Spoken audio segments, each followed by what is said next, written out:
Home matters. Doing more than opening doors and putting signs in the yards, because your home matters, and so do you. This episode of Home Matters is brought to you by Mary Gervais Brantley with Mortgages by MG, helping you get ready for your next move. Thanks, Mary Gervais, for being with me again today.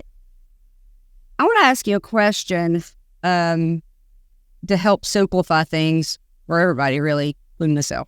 Yeah. I wanted to kind of calculate how much house I can afford. It's an easy way to do that. Perfect. Yeah, sure. Okay. This is going to be kind of long-winded, so just bear with me. I got it. I'm going to make it easy as possible, I promise. So we all have calculations that we have to adhere to and guide, like limits that we have to adhere to for your debt to income ratios. For a simple kind of, hey, I want to calculate my own stuff, what does that look like? I would suggest that we've got to figure out how you're paid. So if you're salaried, you're going to take your annual salary, divide it by 12, your gross before taxes. You just divide that by 12. That's your monthly payment. That's your monthly income, excuse me. And then multiply that by 0.45.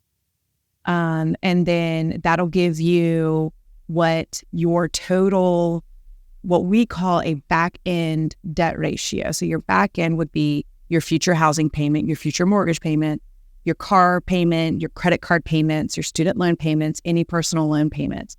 So figure out your income and then tally up all of the monthly debts that you're doing, what you're paying.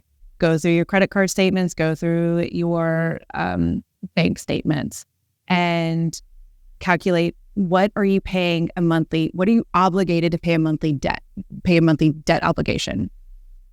We don't do utilities. We don't do phone bill. We don't do car insurance. If you're self-paying health insurance, stuff like that. Groceries, gas, no, just strictly obligations that you are required to make a payment on. Credit cards, student loans, car payments, any installment debt, personal loans, any housing payments, like a mortgage payment. And you add those up and we'll do the minimum credit card payment too. So you might be overpaying, which is fantastic. We love that.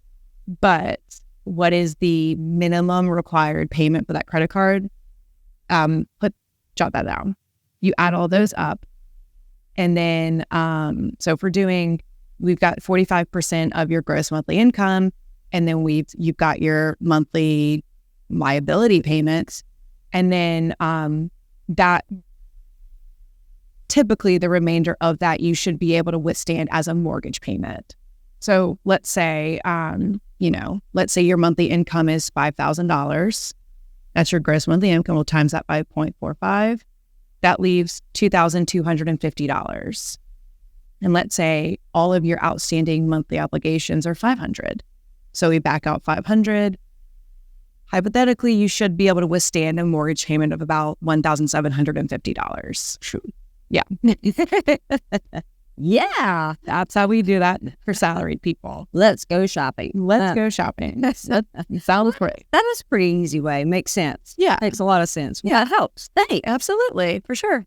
Self-employed people are a little different. Yeah. Yeah. You can still apply the same formula to it, but you will need to look at your tax returns. So you'll need to get the last 2 years of tax returns and look at that adjusted gross income. There are some things we can add. Specialty. Yeah, y'all are special. Y'all are fun. We love it. So that is a very, easy way to kind of say, hey, what hypothetically could I afford per month? Yeah. Cool. That is easy. Thanks. Awesome. Perfect. And by Angela Barrett at HomeMattersSC.com. Building on what matters to you.